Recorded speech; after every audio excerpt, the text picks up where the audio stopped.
రాత్రి వేళ కామాక్షి ఆయన పడుకున్న దగ్గరికి వచ్చి తట్టి లేపింది. ఆయన లేచారు. కేశపాశాన్ని తీసి ఇలా చూపించి ముట్టుకో అంది. ఆయన ఇలా ముట్టుకున్నారు. జిగురుగా ఉంది. ఏమ్మా జుట్టు జిగురుగా ఉందన్నారు. పాలు పోసి వెళ్ళిపోయావు అంది. అమ్మా నీ గుడి పునర్నిర్మాణం చేయాలని తాపత్రయపడ్డానమ్మా అన్నారు. ఏమయ్యా గుడి పునర్నిర్మాణం చేయడానికి నువ్వు సంపాదించాలా? నన్ను అడిగితే నేను ఇవ్వను. దానికోసం నా జుట్టు ఇలా వదిలి వెళ్ళిపోయావా? చూడు పాలకంపు ఎంత సువాసనలు రావలసిన జుట్టునది. వెనక్కి వచ్చి అభిషేకం చెయ్యండి.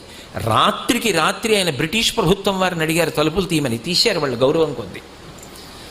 వాళ్ళకి ఆ గౌరవం ఉండేది. తలుపులు తీస్తే వారు గబగబా వచ్చి కంచిలో అమ్మవారికి మళ్ళీ అభిషేకం పూర్తి చేశారు. ఆ తర్వాత ఎక్కడి నుంచి వచ్చిందో కాసుల వర్షం పడిపోయింది. ఆ దేవాలయం అంతా పునర్నిర్మాణం చేశారు.